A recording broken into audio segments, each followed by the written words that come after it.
While my daughter Veronica was frantically calling every family lawyer in Portland trying to understand how I could have legally removed her from inheriting my $8.3 million art collection and gallery empire, I was sitting peacefully in my garden studio in Asheville, North Carolina, putting the finishing touches on a watercolor painting of mountain wildflowers that would never hang in the gallery she thought she'd be running someday.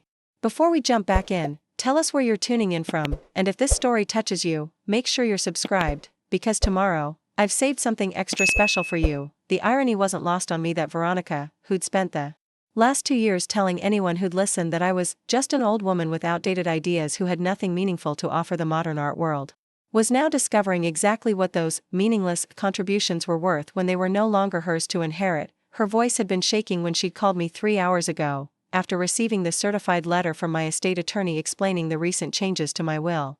"Mom, there has to be some mistake," she'd said, her usual condescending tone replaced by something I hadn't heard from her in years, genuine panic. "The lawyer says you've left everything to the Pacific Northwest Art Foundation instead of the family. That can't be right."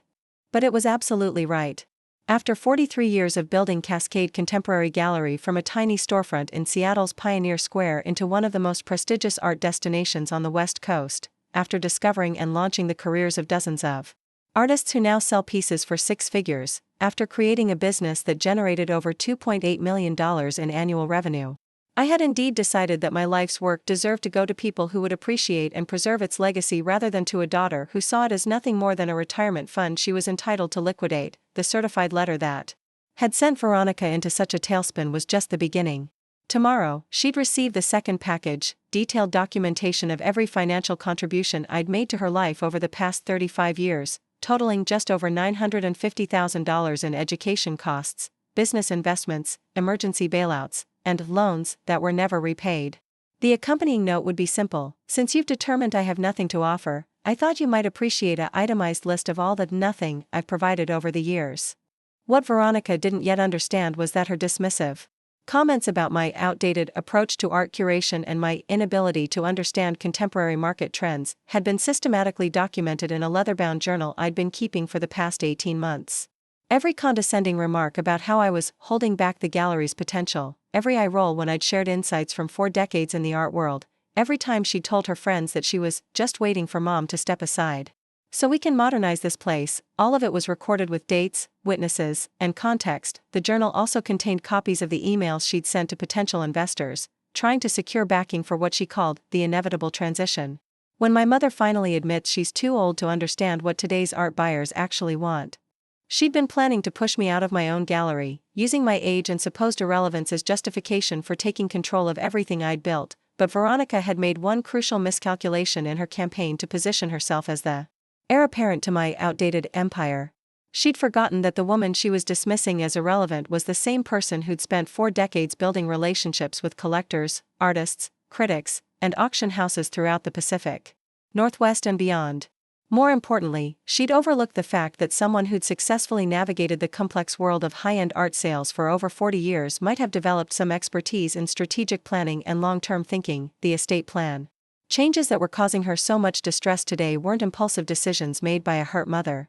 They were the carefully considered actions of a businesswoman who'd spent months consulting with attorneys, financial advisors, and art preservation specialists to ensure that Cascade Contemporary Gallery would continue to serve the art community rather than become a liquidation opportunity for someone who'd never demonstrated genuine appreciation for its cultural significance. The Pacific Northwest Art Foundation that would now inherit my gallery, my private collection, and the $3.2 million trust fund I'd established for ongoing operations, had been thrilled to accept the responsibility. Their director, Elena Vasquez, had actually cried when I'd explained my decision during our meeting last month. "Ms. Whitmore," she'd said, "your gallery has been instrumental in developing the contemporary art scene throughout Oregon and Washington. The foundation is honored to ensure its legacy continues." That conversation had taken place exactly 1 week after Veronica had told a reporter from Seattle Art Monthly that she was looking forward to bringing some fresh perspectives to Cascade Contemporary when the time comes for generational transition. The article had quoted her saying, "My mother's approach worked for her era, but today's art market requires understanding of digital platforms, social media marketing, and contemporary collecting trends that frankly aren't her strengths." The reporter had also quoted me in that same article, though Veronica apparently hadn't paid attention to my response. When asked about succession planning, I'd said simply, I believe my life's work should go to people who understand its value and are committed to preserving its mission. At the time, I'd still been hoping that Veronica might eventually recognize the significance of what we'd built together. But her dismissive comments in that very same article had convinced me that hope was misplaced. Now, as I cleaned my paintbrushes and prepared to walk through the mountain gardens that surrounded my new studio home, I felt the profound peace that comes from making decisions based on principles rather than family obligations. The art collection that Veronica had viewed as her inheritance, including pieces by artists I discovered when they were unknown and who now commanded premium prices at major auctions, would remain intact and accessible to the public rather than being sold piecemeal to fund someone's lifestyle. Tomorrow would bring more phone calls, more frantic attempts to understand how she could contest the estate plan, and probably more of the anger that came from realizing that the old woman with nothing to offer had just offered her exactly what she'd said I was worth, nothing at all. But tonight, I was simply an artist in her studio, surrounded by the beauty of the Blue Ridge Mountains, finally free from the exhausting task of trying to prove my worth to someone who decided it didn't exist. Preparing and narrating this story took us a lot of time, so if you are enjoying it, subscribe to our channel. It means a lot to us. Now back to the story. Before we dive deeper into this story, make sure to hit that like button and subscribe to the channel, because today's story is one that I guarantee will have you questioning everything you thought you knew about family, loyalty, and the true meaning of inheritance. And here's what I want you to think about as we go through this journey together. Have you ever been dismissed by your own family members as irrelevant or out of touch, only to discover that they were actually banking on inheriting the very things they claimed had no value? Have you ever been told by your own children that your life's work, your expertise, or your contributions were outdated and meaningless, while those same children were secretly counting on benefiting from everything you'd built? Tell me in the comments below, because I have a feeling many of you watching this have experienced the painful reality of being undervalued by the very people you've sacrificed the most for. Maybe it was a child who rolled their eyes at your career advice while still expecting you to fund their lifestyle. Maybe it was a family member who criticized your old-fashioned business methods while planning to inherit that same business someday. Or perhaps it was someone who constantly told you that you didn't understand the modern world, but somehow always managed to understand exactly how much your assets were worth. Share your story in the comments, because today you're going to witness what happens when someone who's been systematically dismissed and devalued finally decides to show their family exactly what having nothing to offer really looks like. You're about to learn that sometimes the family members who are most eager to point out your supposed irrelevance are the same ones who've been quietly calculating the value of everything they expect to inherit from you. This isn't just a story about money or inheritance, it's about respect, recognition, and the devastating consequences that can unfold when children mistake their parents' generosity for weakness and their parents' love for guaranteed entitlement. It's about what happens when someone who spent decades building something meaningful discovers that their own family views their life's work as nothing more than a future payday. But more than anything, this is a story about the moment when someone who's been told they have nothing to offer decides to prove exactly how accurate that assessment really is, by offering nothing at all to the people who claimed that's all they were worth. You see, there's something particularly crushing about being dismissed by your own children. When strangers underestimate you, it's unfortunate but ultimately manageable. When competitors in your industry question your relevance, it's part of business. But when your own child, someone you've loved, supported, and sacrificed for, tells you that your knowledge, experience, and contributions are worthless, that cuts to the very core of your identity as both a parent and a person. And what makes it even more painful is when you realize that their dismissal isn't born out of genuine concern for your well-being or honest assessment of changing times. It's strategic. It's calculated. They're not trying to protect you from embarrassment or help you transition gracefully into retirement. They're positioning themselves to take control of everything you've built while making you feel grateful that they're willing to take that burden off your hands. The woman in today's story experienced exactly this kind of systematic devaluation. For months, she endured comments about how the art world had moved beyond her understanding, how her approach to gallery management was holding back progress, and how her decades of expertise were becoming more of a liability than an asset. She listened to suggestions that she should step back and let fresh perspectives guide the business she'd spent over 4 decades building from nothing. But here's what her daughter failed to understand: when you spend 43 years successfully navigating one of the most challenging and subjective industries in the world, when you build a multi-million-dollar business through relationship building and artistic intuition, when you discover unknown artists and turn them into household names, you don't just accidentally stumble into that success.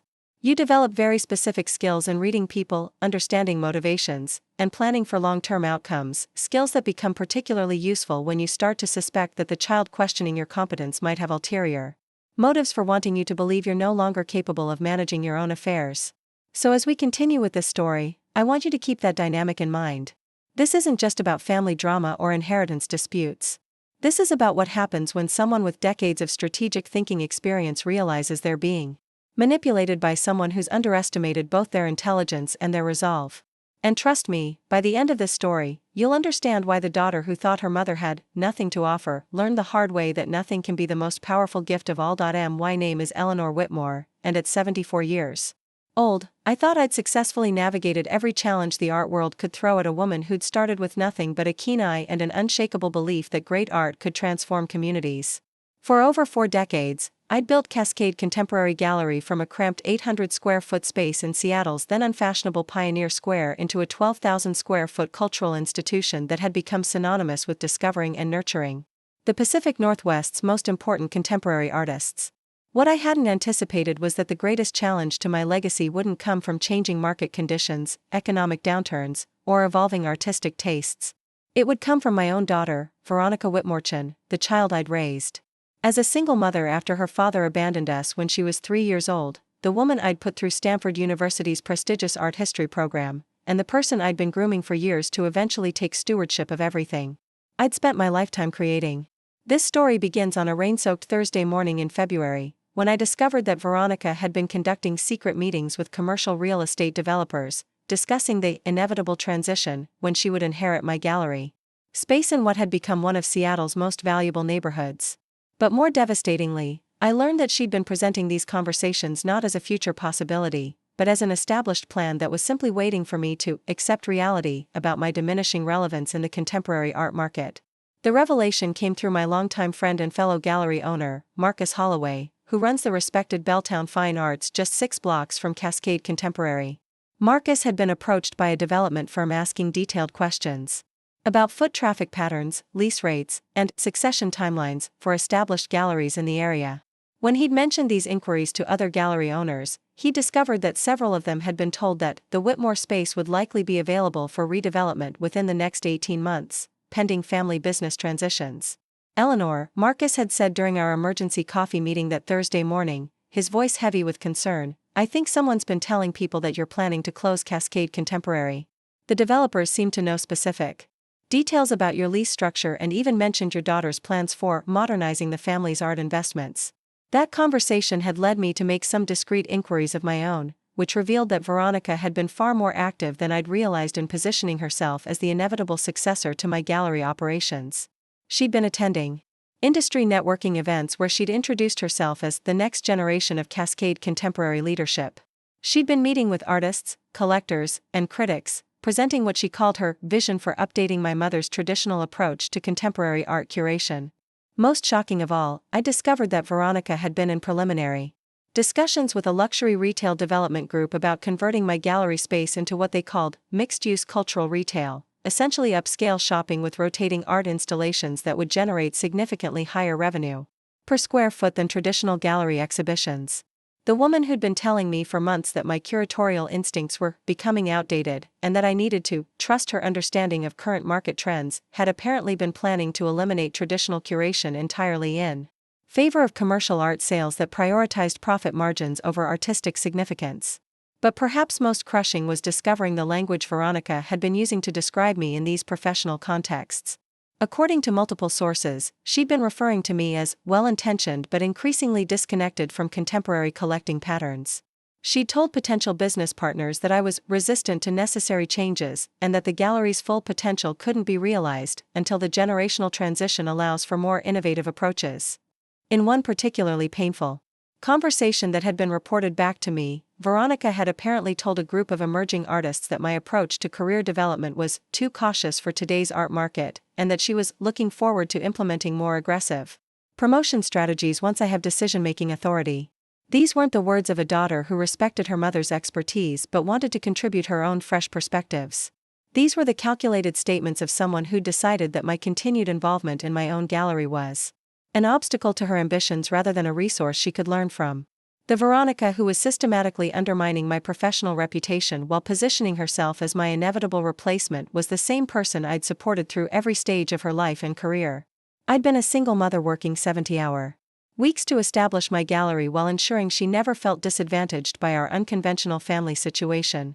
I'd used gallery profits to fund her private school education, her undergraduate degree at Stanford, and her graduate studies in art history and museum management. More significantly, I'd spent countless hours mentoring her in every aspect of gallery operations, from building relationships with artists and collectors to understanding the complex financial dynamics that kept contemporary art spaces profitable.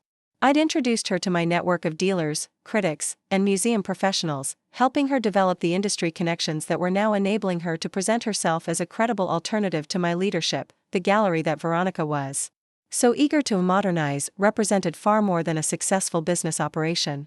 Cascade Contemporary had launched the careers of over 60 artists, many of whom now had work in major museum collections and were represented by top-tier galleries in New York and Los Angeles. We'd organized exhibitions that had been featured in Art in America, Art Forum, and Art News. Our programming had been credited with helping to establish Seattle as a serious destination for contemporary art collecting. The building itself was a testament to my vision and determination. When I'd first leased the space in 1979, Pioneer Square was considered a marginal neighborhood that serious collectors avoided. The building had been a deteriorated warehouse that required extensive renovation to create proper gallery conditions. I'd personally supervised every aspect of the transformation, learning about humidity control, specialized lighting, and climate systems that would protect valuable artwork while creating an environment that enhanced rather than distracted from the viewing experience. Over the years, I'd strategically expanded our footprint, eventually controlling nearly the entire ground floor of what had become a historically significant building in what was now one of Seattle's most desirable cultural districts. The current value of our lease agreements and location rights represented over $3.2 million in assets, but more importantly, our programming and reputation had helped establish the entire neighborhood as a destination for serious art engagement. Yet, the daughter who'd been the beneficiary of everything this success had made possible was now presenting my continued involvement as an impediment to progress rather than the foundation that had made her opportunities possible in the first place. Standing in my gallery that Thursday afternoon, surrounded by artwork that represented decades of relationship building and cultural contribution, I realized that I was facing a choice that would define not just my own legacy, but the lesson I would leave about respect, gratitude, and the consequences of taking someone's life work for granted. To understand the magnitude of what Veronica was attempting to dismantle, you need to know about the empire I'd built from absolutely nothing, and I mean nothing. In 1979, when I first walked into that abandoned warehouse space in Pioneer Square with 3-year-old Veronica on my hip and exactly $2,847 in my checking account, I wasn't just starting a business. I was making a desperate bet that my instincts about art could somehow translate into financial survival for a young single mother with no family support and no fallback plan. The Seattle art scene of 1979 was virtually non-existent. The city was known for Boeing, coffee, and rain, not contemporary art. Most serious collectors flew to San Francisco or New York for their acquisitions. Local artists struggled to find any venues that would take their work seriously, and the few galleries that existed focused on safe, traditional pieces that appealed to corporate buyers looking for inoffensive office decoration. But I saw something different when I looked at the work being created in the studios scattered throughout Georgetown and the International District. Artists like David Chen, who would later become Veronica's father, though that relationship was brief, were creating powerful, innovative pieces that spoke to the unique character of the Pacific Northwest while engaging with broader contemporary movements happening in major art centers. The problem wasn't lack of talent. It was lack of infrastructure. There was nowhere for serious contemporary art to be properly displayed, no established network of collectors who understood its value, and no critical discourse that could elevate local work beyond the level of craft fair curiosities. My first exhibition in that raw warehouse space was a group show featuring 8 local artists whose work I'd discovered in studio visits throughout the city. I'd spent my entire savings on basic lighting, temporary walls, and a modest advertising campaign in the Seattle Weekly. The opening reception drew exactly 23 people, including the artists themselves and a handful of friends I'd practically begged to attend, but something magical happened that night. A collector named Patricia Thornton, who'd moved to Seattle from New York and was hungry for serious contemporary work, purchased 3 pieces totaling $2,100. More importantly, she began bringing other transplanted collectors to see what I was showing. Within 6 months, I had a mailing list of 40 serious buyers who trusted my judgment about emerging talent. The key to my early success wasn't just recognizing good art, it was understanding the psychology of collecting and the importance of education in developing new markets. I didn't just hang work on walls, I wrote detailed exhibition notes that helped viewers understand each artist's conceptual framework and technical innovations.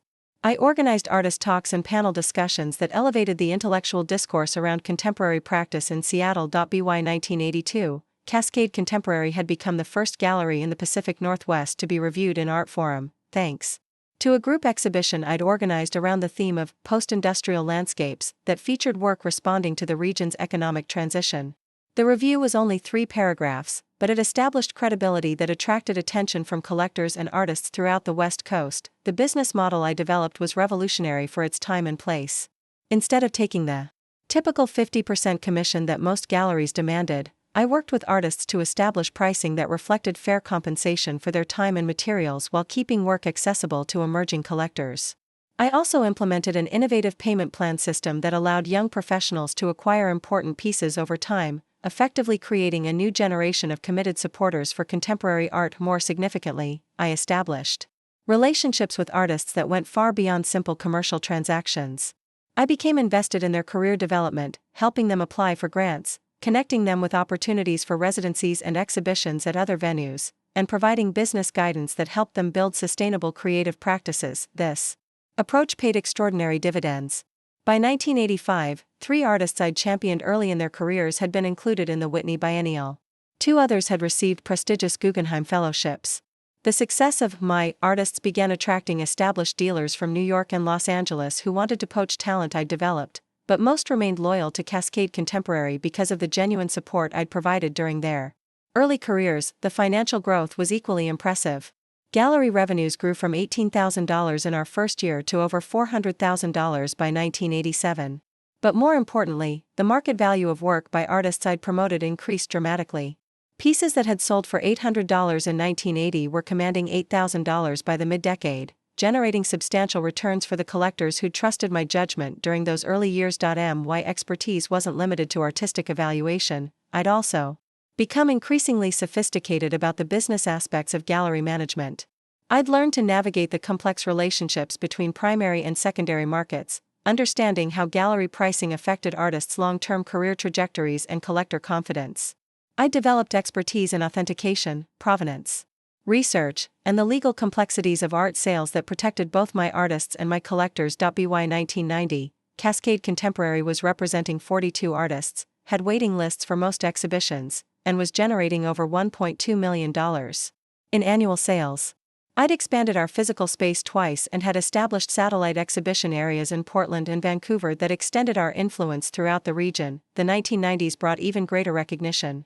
Museum curators began regularly visiting my exhibitions to identify work for institutional acquisitions. Major collectors from California and New York maintained standing relationships with me, trusting my recommendations for important purchases. Art criticism in regional and national publications increasingly referenced Seattle as an emerging center for contemporary practice, with Cascade Contemporary frequently cited as the driving force behind this development. My curatorial vision had evolved beyond simply promoting local talent. I began organizing thematic exhibitions that brought together artists from different regions and career stages, creating dialogues between established and emerging voices that generated new critical insights. These exhibitions often traveled to museums and other galleries, extending the influence of work I'd identified and the reputation of artists I'd supported. The international breakthrough came in 1995, when I organized an exhibition called Liquid Landscapes, Contemporary Art from the Pacific Rim, that included artists from Seattle, Vancouver, Tokyo, and Sydney. The show attracted attention from European collectors and critics, leading to sales and museum acquisitions that established several of my artists in global contemporary art discourse. By 2000, the cumulative market value of work by artists I'd represented exceeded $15 million. Many of these artists had achieved sufficient success to command gallery representation in New York, London, and Berlin, but most maintained relationships with Cascade Contemporary for regional exhibitions and special projects. The expertise I'd developed over 25 years extended far beyond art evaluation. I'd become one of the most knowledgeable authorities on Pacific Northwest contemporary art history, frequently consulted by museums organizing retrospective exhibitions and scholars writing about regional artistic movements. My opinions were sought by collectors, critics, and institutions throughout the international art world. This was the foundation, the decades of relationship building, market development, and cultural contribution that Veronica was now characterizing as outdated and holding back progress.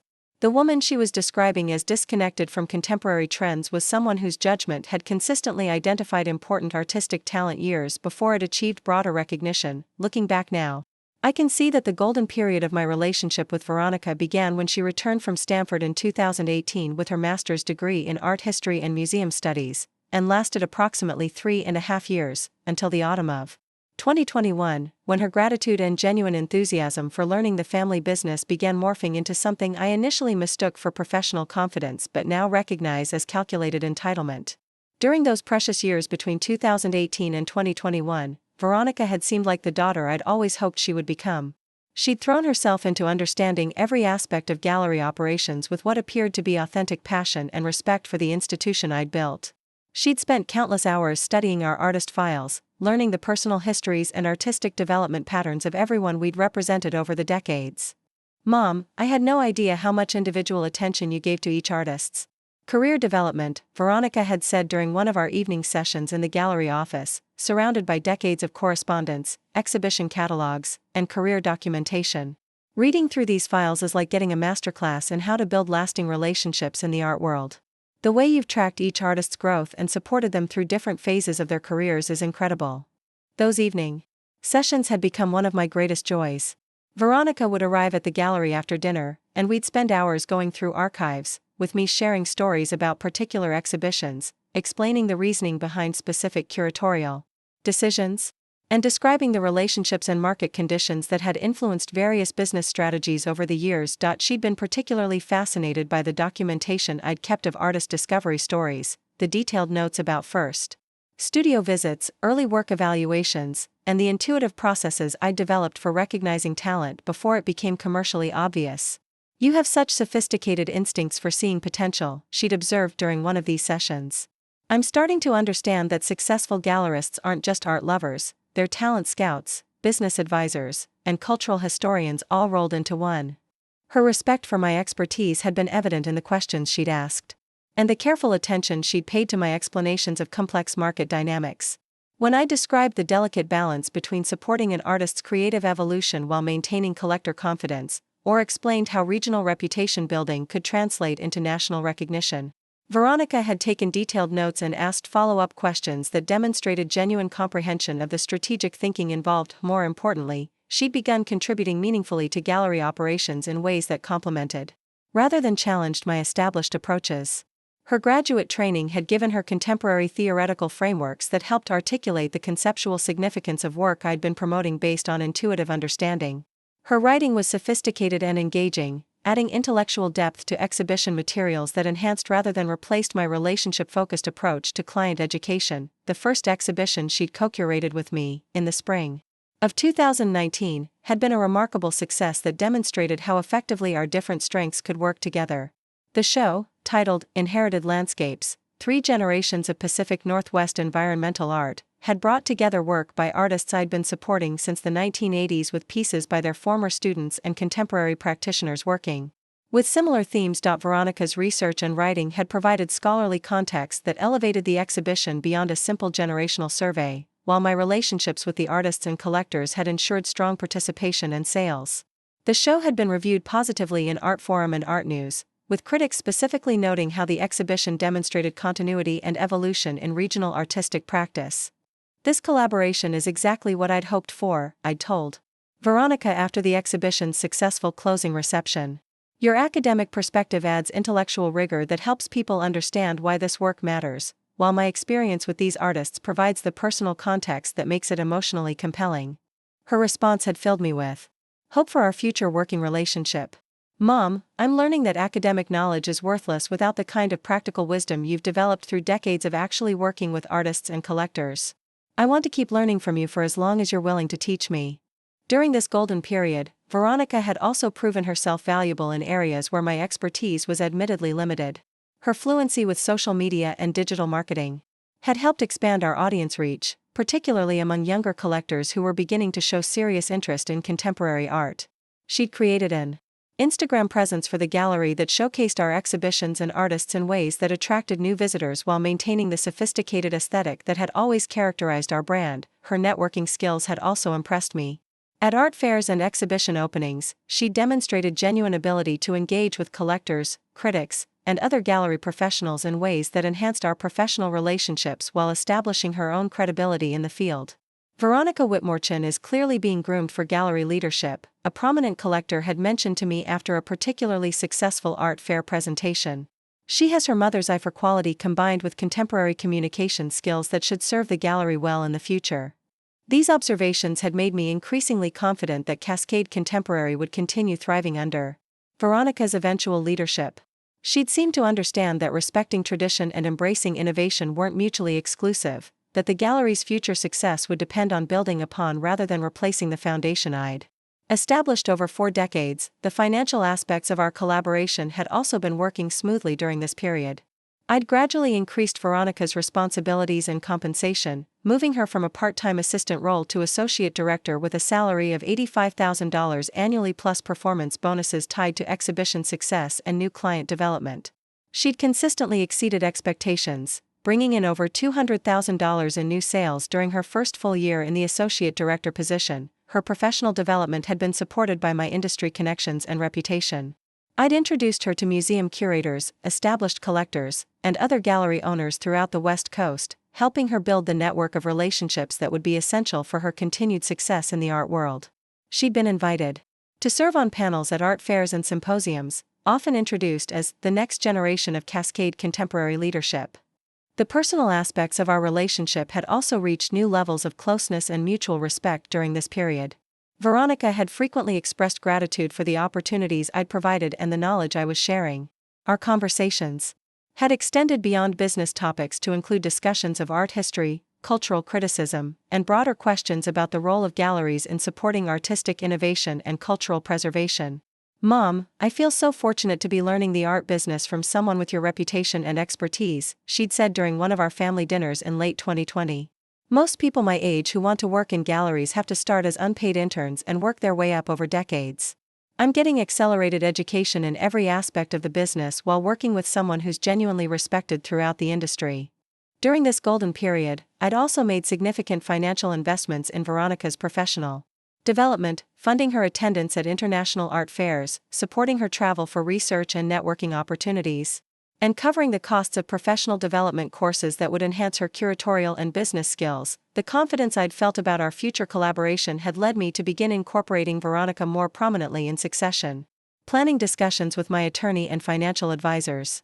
We'd begun structuring certain aspects of the gallery's operations to facilitate eventual transition of leadership while ensuring continuity of the institution's mission and values, but as I would soon discover, the gratitude and respect that had characterized this golden period were masking very different long-term intentions that would ultimately force me to reconsider everything I thought I knew about my daughter's character and priorities. The first crack in our seemingly perfect mother-daughter partnership appeared in September 2021, during what should have been a routine planning meeting for our fall exhibition schedule. It was such a subtle shift that I initially dismissed it as temporary stress from the increased responsibilities I'd been giving Veronica as she transitioned into a more senior role at the gallery. "Mom, I've been thinking about our programming strategy," Veronica had said, settling into the chair across from my desk with a confidence that seemed slightly different from her usual collaborative approach. "I wonder if we might be missing opportunities by focusing so heavily on established regional artists. The collectors I've been meeting at art fairs are really interested in discovering completely unknown talent, artists who haven't been shown anywhere yet." On the surface, this seemed like a reasonable observation from someone who'd been attending more art fairs and networking events than I had in recent years. But something about her tone suggested this wasn't a suggestion for discussion, it was a critique of my curatorial judgment disguised as a strategic recommendation. "That's an interesting perspective," I'd replied carefully. "But you know that our reputation was built on identifying important artists early in their careers and supporting their development over time. The established regional artists you're referring to are people whose careers we launched when they were completely unknown." "Right, but that was decades ago," she'd responded, and there it was, the first hint of dismissiveness that would become increasingly frequent over the coming months. "The art market moves much faster now. Collectors want to discover artists before anyone else knows about them. Our approach of nurturing long-term relationships might be limiting our ability to stay current with contemporary collecting trends. That conversation had planted the first seed of doubt about Veronica's true understanding of what made Cascade Contemporary successful. The gallery's strength had never been about chasing trends or providing collectors with bragging rights about discovering unknown artists. Our value proposition was our ability to identify significant talent and provide the sustained support necessary for artists to develop meaningful bodies of work over time, but I'd attributed her comments to youthful enthusiasm and the influence of other gallery professionals she'd been meeting who operated in more commercial, trend-driven environments. I'd assumed that continued exposure to our approach would help her understand why long-term relationship building was more valuable than quick discoveries that generated immediate buzz but lacked sustained significance. The second warning sign had come in October, during our preparation for a major exhibition featuring 3 artists I'd been supporting since the early 2000s. Veronica had suggested that we needed to refresh the narrative around these artists to make them seem more relevant to contemporary collectors. I think we should focus less on their historical significance and more on how their work speaks to current social and political issues, she'd explained while reviewing the exhibition materials I'd drafted. The writing feels a bit academic and backward-looking. Contemporary collectors want to feel like they're engaging with urgent, present-moment concerns. This critique had been particularly troubling because it revealed a fundamental misunderstanding of what made art historically significant. The 3 artists in question, Maria Santos, James Kittredge, and Chen Wei, had been addressing social and environmental themes in their work for over 2 decades. Their historical significance wasn't separate from their contemporary relevance, it was what gave their current work depth and authority. Veronica, I'd said, trying to maintain patience, these artists have been exploring these themes since before you were in college. Their historical significance is their contemporary relevance. Collectors value their work precisely because they've maintained consistent vision and technical excellence over time. But Mom, she'd replied with a slight eye roll that sent a chill down my spine, that kind of thinking is exactly what I mean about refreshing our approach. You're assuming collectors care about consistency and long-term vision, but younger collectors are more interested in artists who are responding to immediate cultural moments. That eye roll had been the moment I'd first suspected that Veronica's enthusiasm for learning from my experience was beginning to transform into impatience with what she was starting to view as my outdated perspectives. But I'd still been hoping this was a temporary phase that would resolve itself as she gained more experience and developed greater appreciation for the complexities of gallery management. The shift had become more pronounced in November, when Veronica had begun making suggestions about modernizing our client relationships. She'd proposed implementing more aggressive follow-up strategies with potential buyers, developing marketing materials that emphasized investment potential rather than artistic significance, and organizing events that would attract a younger, more dynamic collector base. I think we need to acknowledge that the art market has changed dramatically since you started Cascade Contemporary, she'd said during one particularly uncomfortable conversation. The collectors who built our foundation are aging out of active purchasing, and we need to adapt our approach to appeal to the people who represent the future of contemporary art collecting. This comment had revealed something deeply troubling about Veronica's understanding of our client base. The collectors who had supported Cascade Contemporary for decades weren't aging out, they were some of the most sophisticated and active buyers in the regional market. More importantly, their continued loyalty was based on trust in my judgment that had been earned through years of successful recommendations and personalized service. The suggestion that we needed to abandon relationship-based approaches in favor of more aggressive sales tactics showed that Veronica was beginning to view our established methods as obstacles rather than assets. She seemed to believe that success in the contemporary art market required adopting the high-pressure, trend-driven strategies used by certain commercial galleries, without understanding that our reputation was built on exactly the opposite approach. By December 2021, these individual comments and suggestions had begun forming a pattern that I could no longer dismiss as temporary growing pains. Veronica was systematically questioning every aspect of how I'd built and maintained Cascade Contemporary success, always under the guise of helping us stay current or ensuring we don't miss opportunities. The critique had extended beyond curatorial and business strategies to include more personal assessments of my professional capabilities. During a year-end review meeting, she'd suggested that I might want to consider stepping back from some of the more demanding aspects of gallery management, so that I could focus on the areas where your experience is most valuable. What specific areas are you thinking of? I'd asked, though I'd suspected I didn't want to hear the answer. "Well, you obviously have incredible knowledge about our long-term artists and historical context," she'd replied in a tone that managed to sound respectful, while being completely condescending. But the day-to-day business development, technology integration, and contemporary market analysis might be areas where I could take more responsibility. In other words, she was suggesting that I become a figurehead consultant while she took control of everything that actually mattered for the gallery's future success. The areas where my experience was most valuable were apparently limited to institutional memory and relationship maintenance with older artists, while all strategic decision-making would shift to her. The most alarming aspect of this shift was how calculated it seemed. Veronica wasn't having emotional outbursts or expressing frustration with specific incidents. She was methodically building a case for why my continued involvement in active gallery management was becoming problematic for the institution's development. Each suggestion was presented with apparent logic and concern for the gallery's welfare. Each critique was framed as helping me recognize changing market conditions that required adaptation.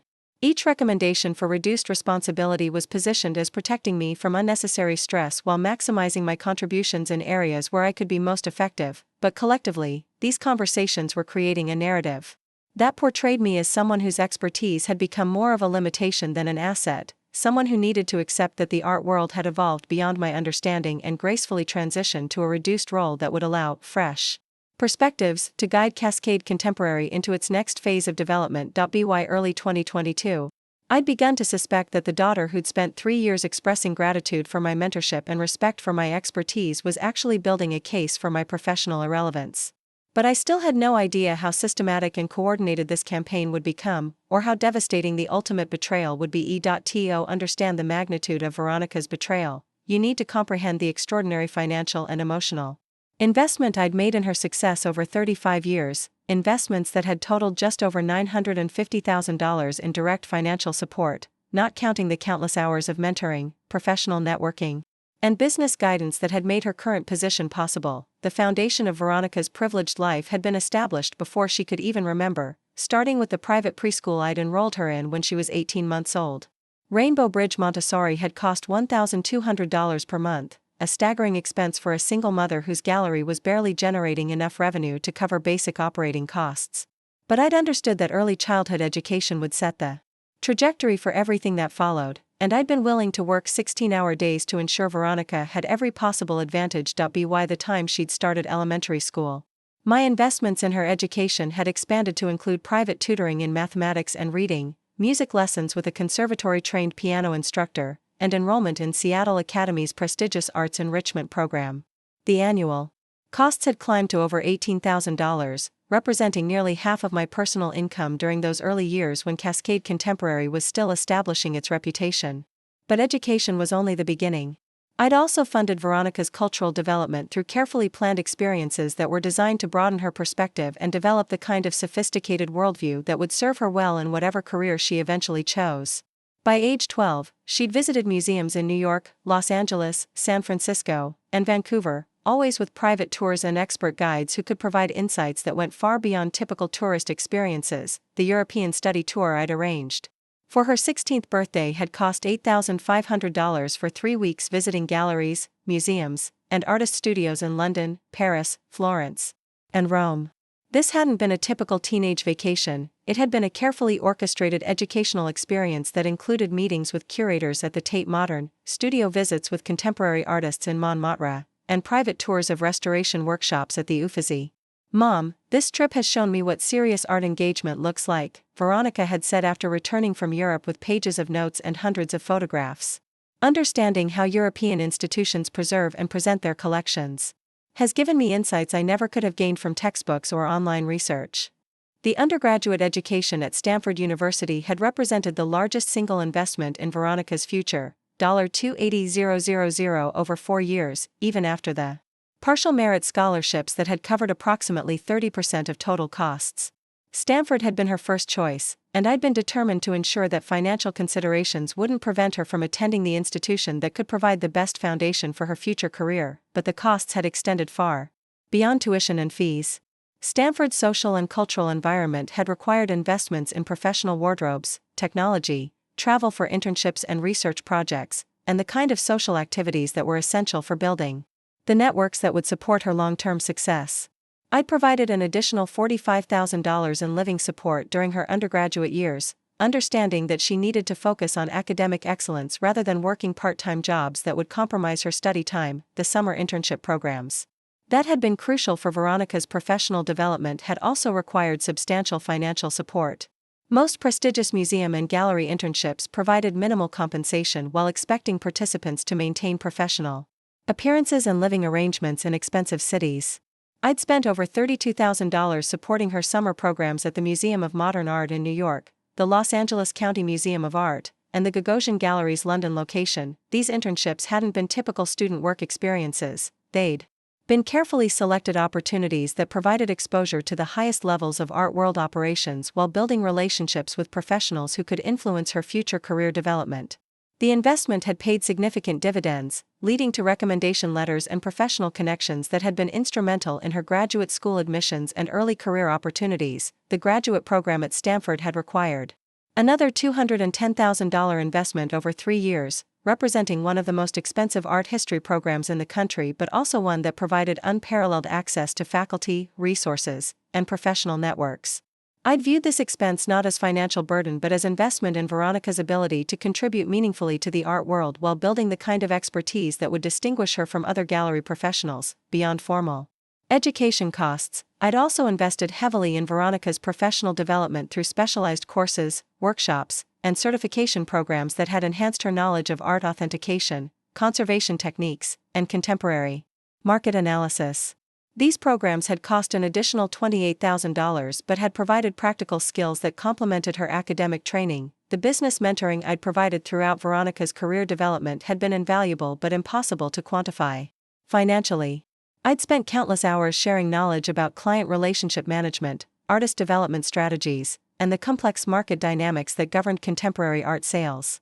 More importantly, I'd introduced her to my network of collectors, artists, critics, and museum professionals, relationships that had taken me decades to develop and that had provided her with immediate credibility and access in the art world. When Veronica had expressed interest in attending international art fairs and professional conferences, I'd funded her travel and accommodation expenses while also arranging meetings with important contacts who could enhance her industry knowledge and career prospects. These opportunities had cost over $35,000 but had provided exposure to global art market trends and established her reputation as a knowledgeable emerging professional. The most significant ongoing investment had been the salary and benefits I'd provided since her graduation from Stanford. Starting at $65,000 annually and increasing to $95,000 plus performance bonuses by 2022, I'd ensured that Veronica could maintain a comfortable lifestyle while building her career without the financial pressures that forced many young art professionals to seek employment outside the industry. I'd also provided substantial support during 2 personal financial crises that had occurred during her graduate school years. When her apartment in Palo Alto had been damaged by flooding, requiring temporary relocation and replacement of personal belongings, I'd covered the $12,000 in unexpected expenses.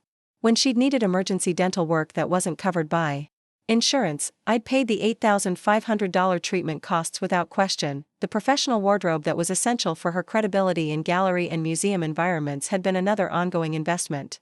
Art world professionals were expected to maintain sophisticated, contemporary appearances that reflected their aesthetic judgment and cultural awareness. I'd spent over $25,000 helping Veronica build a wardrobe that met these expectations while also expressing her personal style. Most significantly, I'd structured my own estate planning to ensure that Veronica would inherit not just financial assets but also the gallery, the building, and the extensive art collection I'd accumulated over 4 decades. The combined value of these holdings exceeded $8.3 million, representing the culmination of my entire professional career and the foundation for her continued success in the art world. The professional networking I'd facilitated through my own industry relationships had provided Veronica with opportunities that would have been impossible for her to develop independently during her early career years. Museum curators, established collectors, and influential critics had taken her seriously precisely because of my introduction and endorsement, accelerating her professional development in ways that typically required decades of independent relationship building. Beyond financial investments, I'd also provided emotional support and guidance that had helped Veronica navigate the complex social and professional dynamics of the art world. The industry could be incredibly challenging for young women, requiring navigation of relationships with older male collectors and dealers who didn't always take female professionals seriously. My mentorship had helped her develop strategies for establishing credibility and maintaining professional boundaries that protected her reputation while advancing her career. The comprehensive support system I'd created for Veronica's success had been designed not just to provide immediate assistance but also to teach her the principles and practices that would enable her to build upon what I'd established. I'd viewed my investments as part of a generational approach to wealth building and cultural contribution, ensuring that Cascade Contemporary would continue serving the art community long after my retirement. Standing in my gallery office, calculating the nearly $1 million I'd invested in the daughter who was now questioning my continued relevance, I began to understand that the gratitude and respect she'd expressed during our golden years together had masked very different calculations about the value of my contributions and her entitlement to the fruits of my labor. By the spring of 2022, what had begun as subtle suggestions about modernizing our approach had escalated into a coordinated campaign that I can only describe as psychological warfare designed to convince me that my continued active involvement in Cascade Contemporary was not just unnecessary, but actively harmful to the gallery's future success. The transformation in Veronica's behavior had become so systematic that I'd begun keeping detailed notes of our conversations, initially just to track recurring themes but eventually as documentation of what I was starting to recognize as deliberate manipulation. The leather-bound journal that would later become evidence of her calculated betrayal had started as my confused attempt to understand why my accomplished, educated daughter was suddenly treating me like a confused elderly woman who needed protection from her own poor judgment. The pressure campaign had intensified significantly after our first major disagreement of 2022, which occurred in March when I'd rejected her proposal to host what she called a contemporary collector's mixer, featuring emerging artists whose work could be purchased through an online platform she'd developed in partnership with a tech entrepreneur named Kyle Brennan. "Mom, this is exactly what I mean about resistance to innovation," she'd said when I'd expressed concerns about turning our gallery into a platform for immediate online sales. "You're so focused on traditional relationship building that you're missing opportunities to engage with how contemporary collectors actually want to discover and purchase art." The proposal itself had been problematic on multiple levels. The artists she'd selected were complete unknowns with no exhibition history. The pricing structure was designed to generate quick turnover rather than sustainable career development, and the online platform would have bypassed the careful vetting and client education that had always been central to our operations. But more troubling than the specific proposal was the way Veronica had presented my rejection as evidence of my inflexibility rather than legitimate professional judgment based on 4 decades of experience. She'd immediately begun framing our disagreement in conversations with staff and industry contacts as an example of how generational differences in technology adoption were creating challenges for the gallery's evolution. Within 2 weeks of that disagreement, I'd started receiving concerned phone calls from other gallery owners who'd been told by Veronica that I was struggling with some of the changes happening in contemporary art markets, and that she was working to help me navigate the transition to a more advisory role. Marcus Holloway had been the first to contact me directly. "Eleanor, I ran into Veronica at the Seattle Art Fair last weekend, and she mentioned that you've been feeling overwhelmed by some of the new digital marketing requirements for contemporary galleries. She seemed to think you might benefit from reducing your day-to-day responsibilities so you could focus on areas where you feel more confident." The conversation had been deeply unsettling because it revealed that Veronica was actively spreading a narrative about my professional competence to colleagues who'd known and respected me for decades. She wasn't just questioning my judgment privately, she was building a public case for my diminished capacity that would justify her eventual takeover of gallery operations. When I'd confronted her about these conversations, she'd responded with what I now recognize as classic gaslighting techniques. "Mom, I think you might be misunderstanding the context of my conversations with other gallery professionals. I've been seeking advice about how to best support you during what must be a challenging time of transition. Everyone understands that running a gallery at your age involves pressures that younger people can help manage."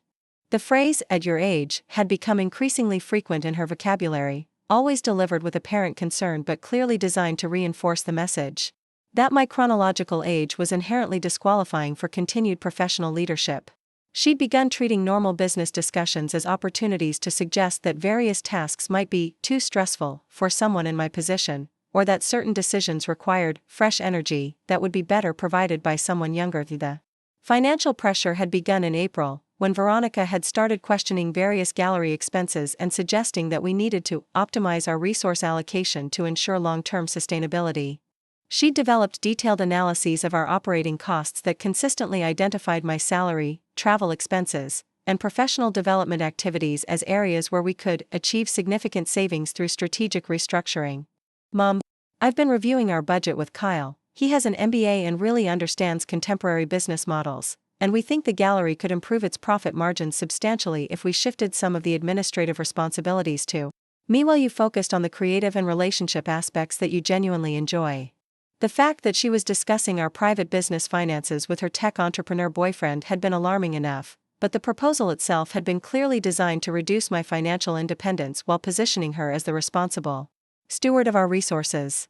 Under her optimization plan, my role would become part-time with correspondingly reduced compensation, while she would assume full operational control with expanded salary and benefits. By May, the pressure had extended to suggestions about my personal living arrangements and lifestyle choices. Veronica had begun expressing concern about my continued residence in the Capitol Hill loft that had been my home for over 15 years, suggesting that the neighborhood was becoming too urban and fast-paced for someone my age and that I might be more comfortable in a senior living community that could provide appropriate support services. There are some really beautiful retirement communities in Bellevue and Redmond, she'd said during one particularly offensive conversation. Places where you could have a lovely apartment with concierge services and organized activities with people in similar life stages. You wouldn't have to worry about building maintenance or neighborhood safety issues. The suggestion that I needed to be warehoused in a senior facility because my current neighborhood was somehow too challenging for me to navigate had been the clearest indication yet that Veronica's campaign wasn't about optimizing gallery operations. It was about systematically removing every aspect of my independence that might complicate her complete control over my personal and professional assets. The social pressure had become equally intense, with Veronica beginning to decline social and professional invitations on my behalf, claiming that I was cutting back on evening events and preferring quieter activities these days. She'd started intercepting phone calls and emails, responding to colleagues and friends with explanations about my reduced energy levels and need for more structured scheduling. When longtime friend and collector Patricia Thornton had called to invite me to a private exhibition viewing, she'd mentioned that Veronica had already explained that I was scaling back social commitments to focus on rest and family time. The fact that I'd never made any such decision, and that this was the first I'd heard of Patricia's invitation, had made it clear that Veronica was actively controlling my social interactions while creating the impression that these limitations were my own choices. The professional isolation had been perhaps the most damaging aspect of her campaign. Veronica had begun attending industry events without me, explaining to contacts that I was transitioning to a more consultative role and that she was now handling most external relationships for the gallery. She'd volunteered to represent Cascade Contemporary at conferences and panel discussions, presenting herself as the voice of the gallery's future direction while subtly implying that my own participation was no longer appropriate or necessary. The cumulative effect of these various pressure tactics had been exactly what Veronica had intended: to create a situation where my continued resistance to her suggestions appeared stubborn and unreasonable rather than legitimate professional judgment. She'd systematically constructed a narrative that portrayed her as the caring daughter trying to help her aging mother accept necessary changes, while positioning me as the confused elder who couldn't recognize her own limitations. By June 2022, this campaign had become so pervasive that I'd begun to question my own perceptions and judgment. Was I actually becoming inflexible in my old age? Were my concerns about her proposals really based on sound business reasoning, or was I simply resistant to change? Had my continued insistence on maintaining active gallery leadership become selfish rather than responsible? The insidious nature of her manipulation was that it had made me complicit in undermining my own confidence and authority, which I now understand had been the intended outcome all along. But what Veronica had failed to anticipate was that someone who'd spent 4 decades successfully reading people and situations in the complex world of contemporary art might eventually recognize manipulation when it was being systematically applied to her own life. The moment of absolute clarity came on a humid Tuesday evening in July 2022, during what Veronica had described as an important family meeting, but which I now recognize was actually an intervention designed to force my acceptance of a predetermined transition plan that would effectively end my active role in the gallery. I'd spent 43 years building. She'd arranged the meeting at her apartment in Belltown rather than at the gallery, which should have been my first warning that this wasn't going to be a collaborative discussion about our future working relationship.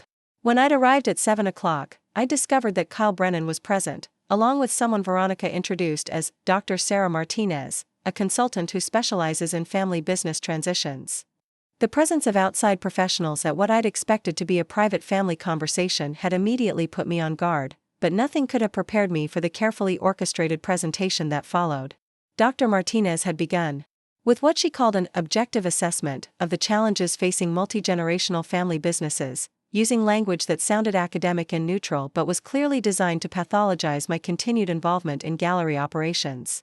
Mrs. Whitmore, she'd said, consulting notes that had obviously been prepared in advance, family businesses often face difficulties when founding members have trouble recognizing that their continued leadership might actually be limiting the organization's growth potential.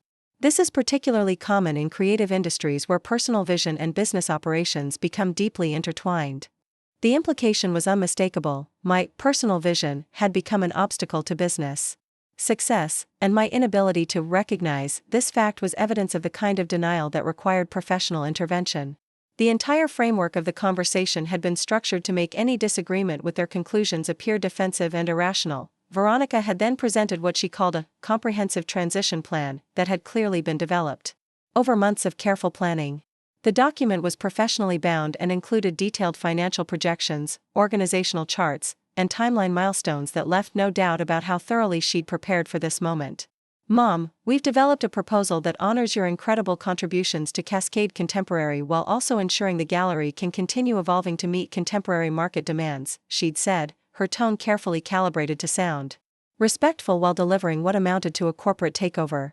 "The plan provides for your transition to Chair Emeritus, a position that would allow you to maintain involvement in areas where your experience is most valuable while freeing you from the day-to-day operational responsibilities that have become increasingly stressful." The Chair Emeritus position, as outlined in their documentation, was essentially a ceremonial role with no decision-making authority. I would be allowed to attend certain meetings, provide historical context when requested, and maintain relationships with longtime artists and collectors, but all strategic planning, financial management, and business development would be transferred to Veronica's control. The financial terms were particularly insulting. My current salary would be reduced to what they called a consulting retainer of $2,500 per month, while Veronica would assume full operational control with a salary of $150,000 annually plus performance bonuses tied to revenue growth. The message was clear: my 43 years of expertise were worth less than $30,000 annually, while her 3 years of experience justified compensation that was 5 times higher. Kyle had contributed his own analysis of the gallery's digital transformation opportunities, presenting charts and graphs that demonstrated how contemporary art sales were increasingly driven by online platforms and social media marketing. His presentation was clearly designed to support the narrative that my traditional approaches were becoming commercially obsolete. "Mrs. Whitmore, the data shows that galleries which don't adapt to digital-first marketing and sales strategies lose an average of 22% of their potential revenue annually," he'd said, pointing to statistics that had obviously been selected to support his predetermined conclusions. Veronica's background in contemporary communication strategies positions her to capture opportunities that might be missed with more conventional approaches. The entire presentation had been structured to make rejection of their proposal appear not just unreasonable, but financially irresponsible. They positioned themselves as the rational professionals trying to save the gallery from my stubborn attachment to outdated methods, while casting me as the emotional obstacle preventing necessary modernization. But the moment of absolute clarity had come when Dr. Martinez had begun discussing what she called age-appropriate transition planning and the importance of accepting the natural evolution of professional capabilities. The clinical language couldn't disguise what was essentially an argument that my advanced age inherently disqualified me from continued business leadership. Many successful entrepreneurs struggle with succession planning because they've never had to separate their personal identity from their professional achievements, she'd explained, looking directly at me with practiced sympathy. But research shows that voluntary transitions to advisory roles often result in improved family relationships and reduced stress for all parties involved. That was the moment when everything became crystal clear. This wasn't a family discussion about collaboration or gradual transition. It was a professionally orchestrated effort to force my retirement using psychological pressure disguised as concern for my well-being. The months of subtle criticisms, the systematic undermining of my confidence, the spreading narrative about my diminished capabilities, all of it had been building toward this moment when I would be presented with a fait accompli and expected to accept it gracefully. The realization that Veronica had been planning this intervention for months, consulting with outside professionals to develop strategies for removing me from my own business, was devastating in ways I'm still processing. But what cut deepest was understanding that the daughter I'd invested nearly $1 million in, the person I'd mentored and supported through every stage of her career development, had apparently never viewed our relationship as a genuine partnership. Instead, she'd been calculating how long she would need to tolerate my continued involvement before she could assume complete control of everything I'd built. The gratitude and respect she'd expressed during our golden years together had been strategic performances designed to maintain my cooperation while she developed the knowledge and relationships necessary to make me redundant. I need some time to review these materials and consider the proposal, I'd said, maintaining as much dignity as possible while gathering my purse and the bound document they'd prepared. This represents a significant change that requires careful thought. Of course, Mom, Veronica had replied, her tone suggesting that my request for time was exactly what they'd expected from someone who needed to gradually accept an inevitable reality. Take all the time you need. We just want what's best for both you and the gallery. But as I'd driven home through the Seattle evening traffic, I'd understood that this intervention represented something far more serious than a family disagreement about business operations. This was a calculated attempt to steal my life's work using my own love and trust against me. The daughter who'd told colleagues that I had nothing meaningful to offer the modern art world was now demanding that I hand over everything I'd spent decades building. The breaking point had arrived not just because of what they'd proposed, but because of how they'd proposed it. The professional consultation, the intervention format, the clinical language about age-appropriate transitions, all of it had been designed to make me feel like a confused elderly woman who needed protection from her own poor judgment rather than a successful business owner being pressured to surrender her achievements. That night, sitting in my Capitol Hill loft with the transition proposal spread across my dining table, I'd made the decision that would ultimately expose just how wrong Veronica had been about what I had to offer. She was about to discover that the woman she'd dismissed as professionally obsolete still possessed the strategic thinking and industry knowledge necessary to ensure she never benefited from a single dollar of the wealth I'd spent 43 years accumulating. What Veronica and her carefully assembled team of consultants had fundamentally miscalculated was that the woman they were attempting to manipulate into retirement had spent 4 decades not just collecting art, but also developing the kind of strategic thinking and legal knowledge that came from managing multi-million-dollar transactions, complex inheritance issues, and sophisticated estate planning for wealthy collectors who trusted my judgment with their most valuable assets. The morning after their intervention, I'd begun implementing a response strategy that had been months in the making, though Veronica had no idea that her increasingly transparent manipulation attempts had prompted me to begin protecting my interests well before she'd revealed the full scope of her betrayal.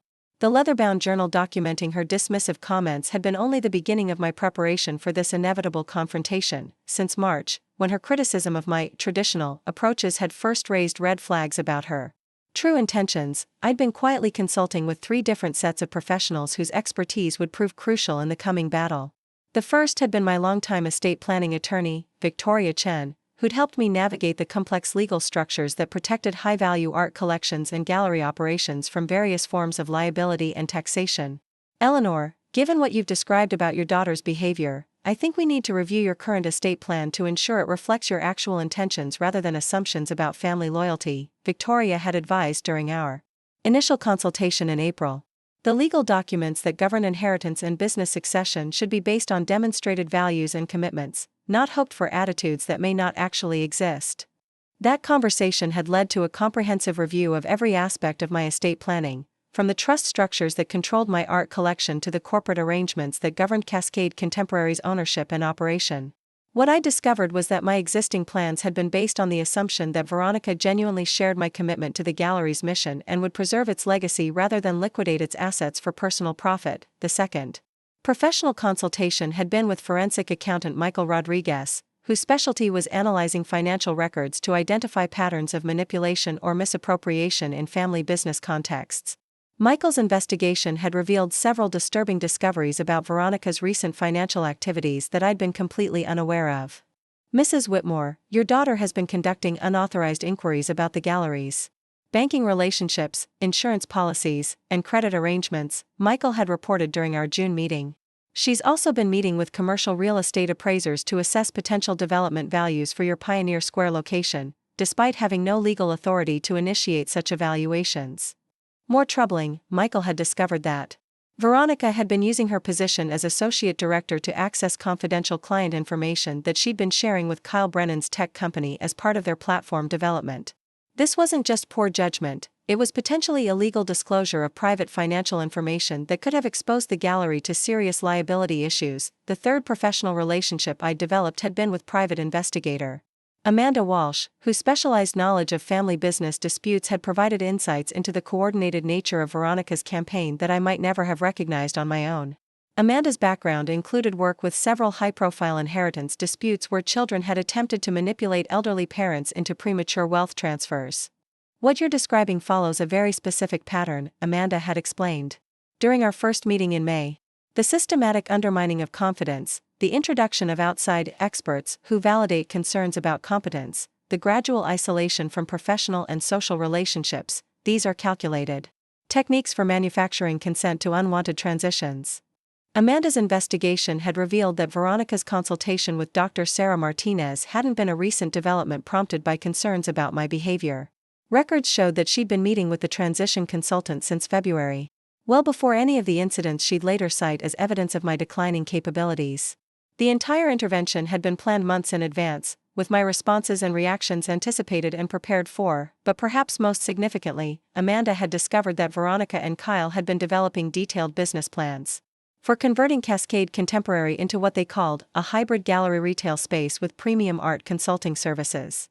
Their projections included revenue estimates based on liquidating portions of my private collection, selling the building, and relocating to a smaller, more commercially oriented space in South Lake Union. The legal expertise I'd accumulated through decades of helping collectors navigate complex art market transactions had also prepared me for aspects of this conflict that Veronica had apparently never considered. My understanding of inheritance law, trust structures, and estate planning gave me options for protecting my assets that she'd clearly assumed didn't exist. Working with Victoria Chen, I developed a comprehensive strategy for restructuring my estate plan that would accomplish several crucial objectives simultaneously. The new arrangements would ensure that my art collection remained intact for public benefit, that Cascade Contemporary continued operating according to its founding mission, and that Veronica's dismissive attitude toward my contributions would be reflected in the ultimate distribution of my assets. The first component of this strategy had been establishing the Eleanor Whitmore Foundation for Contemporary Art, a non-profit organization that would receive ownership of my gallery, my building, and my private collection upon my death.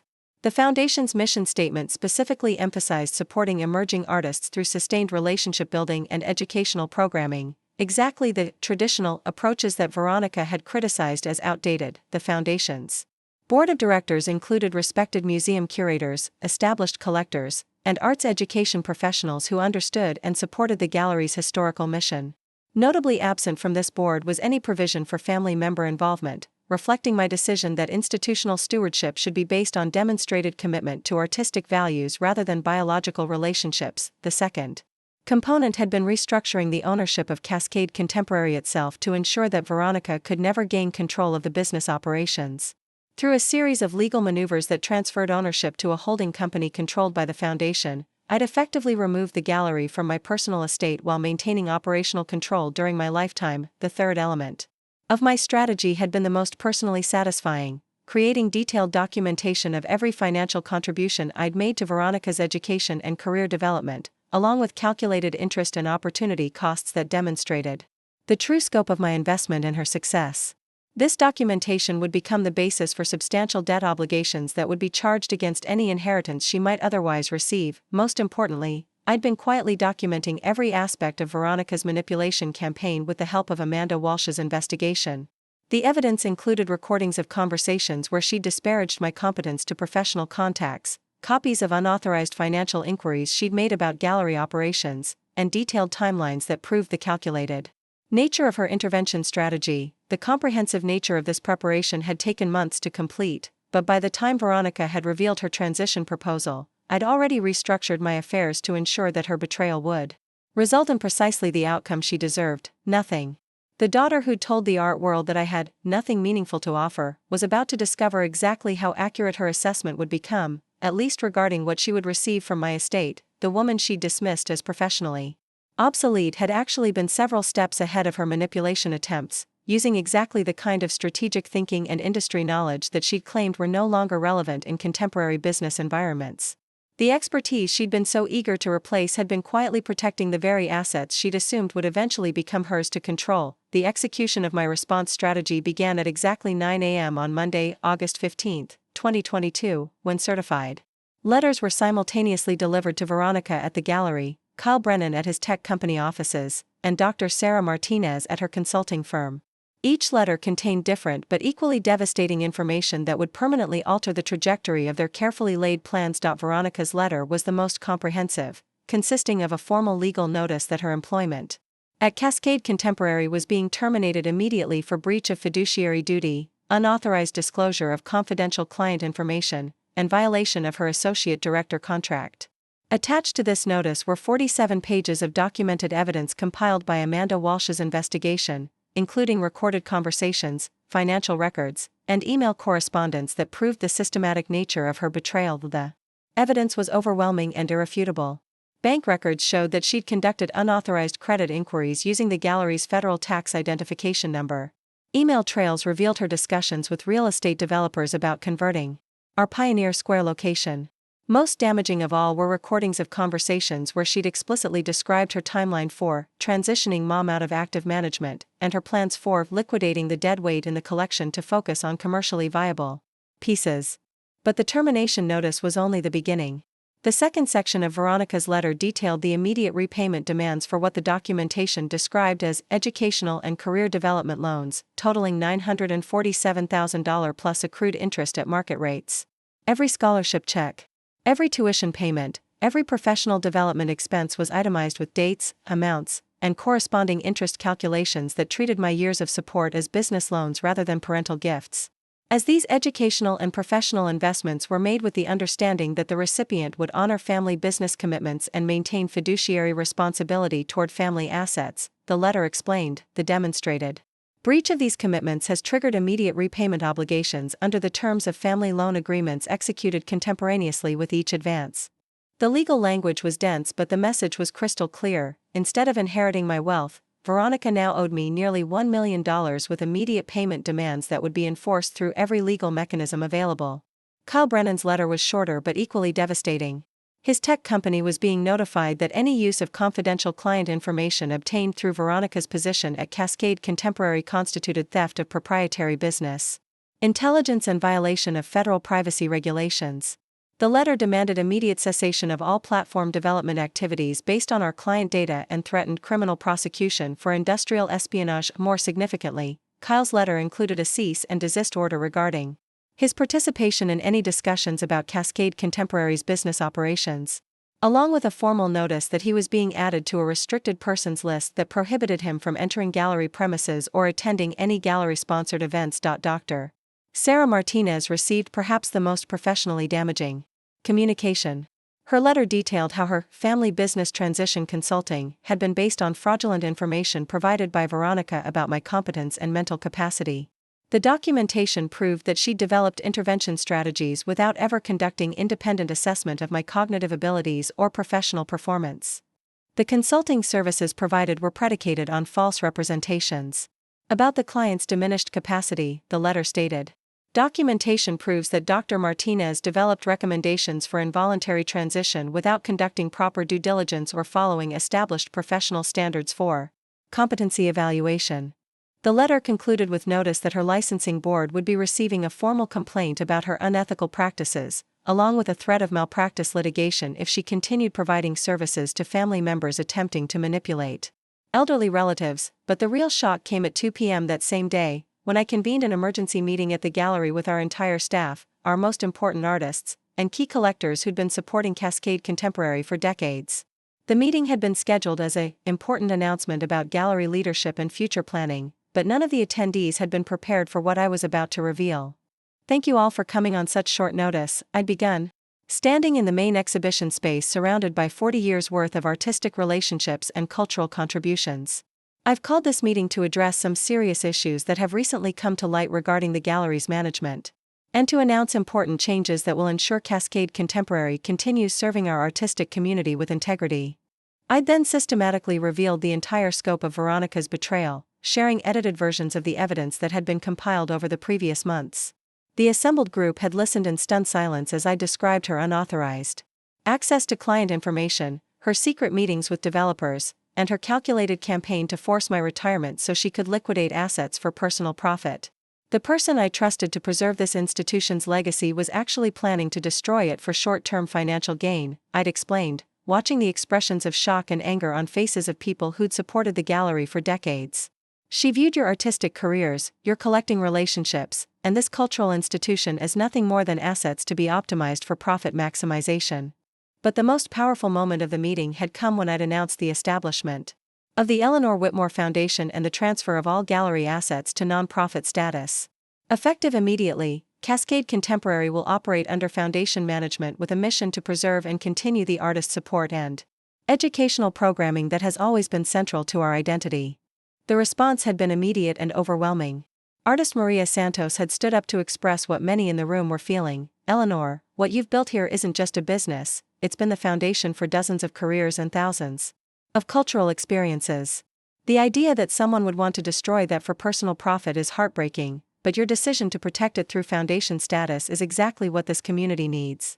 Collector Patricia Thornton had been equally supportive. I've been buying art through Cascade Contemporary for over 20 years, and the gallery's commitment to supporting artists rather than just maximizing profits is what makes it special. Knowing that this mission will be preserved regardless of family dynamics gives me tremendous confidence in continuing my relationship with the institution. By the end of the meeting, I'd received commitments from 12 major collectors to increase their support for the foundation, while 8 artists had requested representation agreements that would ensure their long-term relationships with the gallery regardless of any future ownership changes. The final component of my resolution strategy had been implemented at 4 p.m., when my attorney Victoria Chen had filed the updated estate planning documents that formally removed Veronica from any inheritance considerations.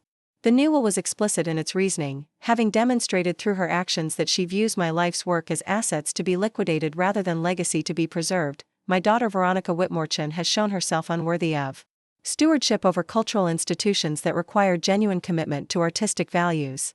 The legal documents also included a provision that any attempt to contest the will would result in additional financial penalties and public disclosure of the evidence documenting her betrayal of family and fiduciary responsibilities. By close of business that Monday, the daughter who'd spent months positioning herself to inherit my $8.3 million estate had instead found herself unemployed, legally liable for nearly $1 million in loan repayments, professionally discredited, and permanently excluded from any benefits of the wealth I'd spent 43 years accumulating. The woman she'd dismissed as having nothing meaningful to offer the modern art world had just demonstrated exactly how much her expertise was worth, and exactly how much Veronica's betrayal was going to cost her. 2 years later, as I sit in my sunlit studio in Asheville, North Carolina, surrounded by the mountain vistas that have become my inspiration for a completely new artistic chapter at 76, I can honestly say that losing a daughter was a small price to pay for discovering who she really was before she could destroy everything I'd spent a lifetime building. The Eleanor Whitmore Foundation for Contemporary Art has exceeded every expectation I had when I established it as protection against Veronica's calculated betrayal.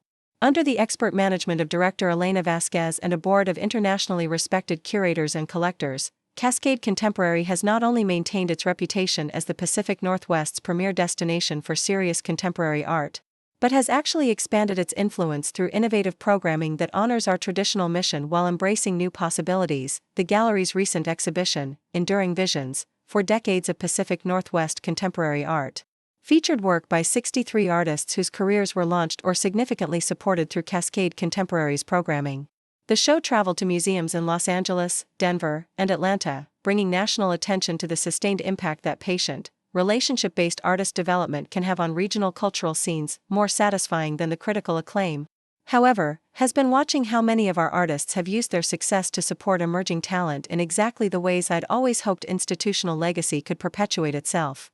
Maria Santos now runs a non-profit studio program for women artists. James Kittredge has established a materials grants program for sculptors working in sustainable media, and Chen Wei has endowed a fellowship at the University of Washington that provides living stipends for graduate students pursuing careers in arts administration. The financial performance of the foundation has been equally impressive. Under Elena's leadership, annual revenues have grown to over $3.8 million, while the endowment has increased to nearly $12 million through careful reinvestment and strategic donations from collectors who understand that supporting institutional independence produces better long-term outcomes than commercial gallery relationships focused primarily on profit maximization. Most importantly, the foundation has proven that the traditional approaches Veronica had dismissed as outdated actually represent sustainable business practices that create lasting value for artists, collectors, and communities. The relationship building, educational programming, and patient career development strategies I developed over 4 decades haven't become obsolete, they've become even more valuable as the art world has become increasingly commercialized and focused on quick returns rather than cultural significance. The legal resolution of Veronica's situation has been less satisfying but equally conclusive. After 6 months of futile attempts to contest my estate planning decisions, she'd eventually been forced to accept a settlement agreement that required her to pay $400,000 in partial satisfaction of her educational loans while acknowledging, in writing, that her inheritance exclusion was based on documented betrayal of family and fiduciary responsibilities. Kyle Brennan's tech company had quietly dissolved after several potential investors had learned about the industrial espionage investigation and decided that association with stolen intellectual property represented unacceptable reputational risks. His career in the Seattle tech community has apparently never recovered from the professional misconduct revelations. Dr. Sarah Martinez had received a formal censure from her licensing board for conducting intervention planning without proper competency assessment, and her consulting practice had lost several major clients who'd become concerned about her ethical standards. The case had become something of a cautionary tale in professional circles about the importance of independent verification when family members make claims about elderly relatives' diminished capacity, but perhaps the most meaningful vindication has come through the continued relationships I've maintained with the artists, collectors, and cultural institutions that comprise the art world community I'd spent decades building. The people whose opinions I actually value have universally supported my decisions and expressed relief that Cascade Contemporary's legacy has been protected from commercial exploitation. Eleanor, what you did took incredible courage, Patricia Thornton had told me during one of our regular phone conversations. Watching your own daughter try to manipulate you into giving up everything you'd built was heartbreaking, but your response showed exactly the kind of strategic thinking and personal strength that made you such a successful gallerist in the first place. The personal cost of this experience has been significant. Losing the relationship with a daughter I'd loved and supported for 35 years isn't something I'd wish on any parent. But I've come to understand that the daughter I thought I was losing had never actually existed. The Veronica who'd expressed gratitude for my mentorship and respect for my expertise had been a performance designed to maintain access to resources she felt entitled to inherit. The real Veronica, as revealed through her actions, was someone who viewed my lifetime of work as obstacles to her advancement rather than achievements worthy of preservation. Someone who saw my knowledge and relationships as assets to be liquidated rather than wisdom to be honored. Someone who calculated that manipulating an elderly parent was easier than building her own success through genuine effort and authentic relationships. In retrospect, I can see that the warning signs had been present for years before her mask had finally slipped. The subtle dismissiveness toward collectors she considered boring, the impatience with artist relationship maintenance she viewed as inefficient, the focus on short-term revenue optimization rather than long-term cultural contribution, all of these had indicated fundamental differences in values that would have eventually created irreconcilable conflicts regardless of the specific circumstances that forced the confrontation. My new life in North Carolina has provided perspective that wouldn't have been possible while I was still managing the daily stresses of gallery operations and family manipulation. The artistic practice I've developed here, watercolor landscapes that capture the subtle changes in mountain light throughout different seasons, has reminded me that creation is its own reward, independent of commercial considerations or family approval. The community of artists and writers I've discovered in Asheville has been welcoming and intellectually stimulating in ways that have enriched my understanding of contemporary creative practice. Many of them are people who've made similar decisions to prioritize artistic integrity over financial security or family expectations, and their examples have reinforced my confidence that protecting meaningful work from exploitation is always worth whatever personal costs might be involved. The letters I receive from young gallery professionals and emerging artists who've learned about my story through art world networks have been particularly gratifying. Many of them express appreciation for having an example of someone who refused to accept dismissive treatment from family members and chose to preserve institutional mission over personal relationships. Your decision to protect Cascade Contemporary through foundation status has shown a lot of us that there are alternatives to just accepting family pressure or commercial demands, one young curator wrote recently. Knowing that institutions can be structured to survive beyond their founders' family relationships has changed how I think about building sustainable cultural programming. As I've learned through this experience, sometimes the people who claim to love you most are actually the ones calculating how to benefit from your diminished capacity or eventual death. Sometimes the family members who express concern about your judgment are actually concerned that your continued competence might interfere with their inheritance expectations. And sometimes the greatest gift you can give to the work you've spent a lifetime building is ensuring that it survives the people who view it as nothing more than assets to be optimized. The daughter who told the art world that I had nothing meaningful to offer ultimately learned exactly how accurate her assessment was, at least regarding what she would receive from me. But the cultural institutions, artistic relationships, and community connections I'd built over 43 years continue offering value to people who understand that some things are worth preserving regardless of their immediate commercial potential. Sometimes protecting what matters most requires accepting that the people closest to you might be the greatest threat to everything you've worked to create. And sometimes the most loving thing you can do for ungrateful family members is to give them exactly what they said you were worth, nothing at all. 3 months ago, on a crisp October morning that painted the Blue Ridge Mountains in shades of gold and crimson that would have made any gallery curator weep, I received a letter that I'd been expecting for over 2 years but had begun to think might never actually arrive. The return address was a law firm in Portland I didn't recognize, but the contents were unmistakably from Veronica, or rather, from what remained of the daughter who'd once sat in my gallery office taking careful notes about artist career development and expressing gratitude for opportunities that had shaped her entire life. Dear Mom, the letter began, though the formal tone that followed made it clear that any pretense of familial warmth had long since disappeared. I am writing through legal counsel to propose a final resolution to the ongoing financial obligations stemming from our previous business relationship. The clinical language was telling. Even now, 3 years after her calculated betrayal had been exposed, Veronica was still unable to acknowledge that what she'd received had been parental love and support rather than a business relationship with contractual obligations. She'd apparently learned nothing about the difference between family investment and commercial transaction. The proposal itself was both predictable and pathetic. Through her attorneys, Veronica was offering to settle all outstanding educational loan obligations for a lump sum payment of $75,000, roughly 8% of what she actually owed when interest and penalties were included. In exchange, she wanted a signed agreement that would release her from all future financial obligations and, more significantly, a statement that could be used to clarify any misunderstandings about the circumstances of her departure from Cascade Contemporary. In other words, she wanted to buy her way out of the consequences of her betrayal while simultaneously purchasing a version of events that would rehabilitate her professional reputation in the art world. The woman who'd spent months systematically undermining my competence and planning to liquidate my life's work now wanted me to help her craft a narrative that would minimize the reputational damage caused by her own documented misconduct. The letter's most revealing section dealt with what her attorneys described as Ms. Whitmore's current financial hardships and limited career prospects in her chosen field. Apparently, the professional misconduct revelations had made her essentially unemployable in serious gallery positions, while the legal obligations stemming from our family dispute had prevented her from securing credit for business ventures or major purchases. My client has experienced significant professional and personal consequences that she believes are disproportionate to any business disagreements that may have occurred during her employment at Cascade Contemporary, the letter explained, as if systematic betrayal and attempted theft of proprietary information could be characterized as mere business disagreements. But the most telling detail was buried in the final paragraph. Veronica was apparently working as a part-time sales associate at a commercial art dealer in Beaverton, Oregon, the kind of operation that specialized in mass-produced prints and decorative objects for hotel chains and corporate offices.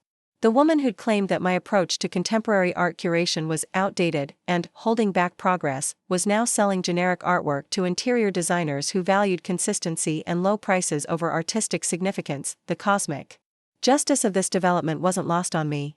Someone who dismissed relationship-based artist development as commercially inefficient was now discovering that success in the art world actually did depend on trust, reputation, and long-term thinking rather than aggressive sales tactics and digital marketing strategies.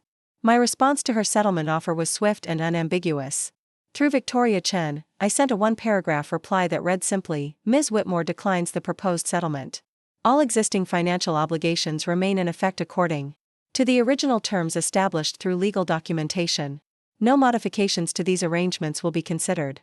But I also included a personal note, written in my own hand on the cream-colored stationery that had been my signature for business correspondence throughout my gallery career. Veronica, 3 years ago, you told colleagues that I had nothing meaningful to offer the modern art world. Your current circumstances suggest that you've finally received exactly what you said I was worth. I hope this experience has taught you something about the difference between genuine expertise and entitled assumptions. The Eleanor Whitmore Foundation continues to thrive under the leadership of people who understand that cultural institutions Require genuine commitment rather than exploitation strategies.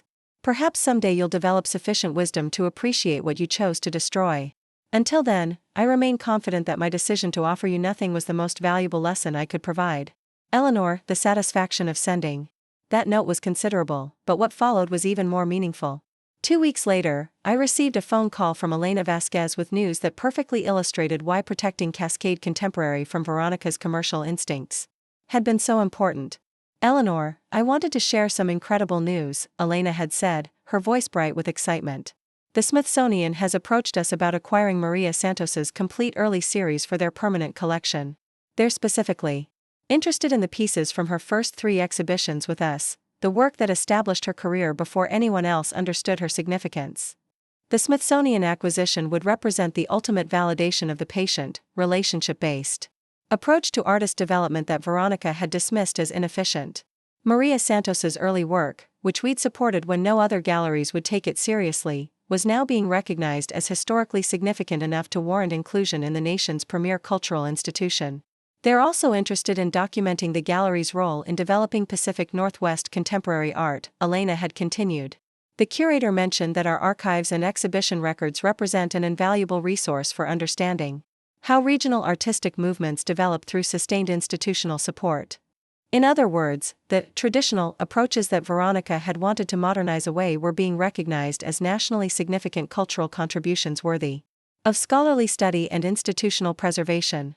The methods she'd characterized as obstacles to contemporary success were actually creating the kind of lasting legacy that museums valued above commercial considerations. As I finished reading Veronica's settlement proposal for the final time, before filing it away in the folder I maintained for legal correspondence I hoped never to reference again, I reflected on how completely the situation had resolved itself according to principles of natural justice rather than family sentiment. The daughter who'd spent months calculating how to manipulate me into premature retirement was now working in exactly the kind of commercial art environment that prioritized quick transactions over meaningful relationships.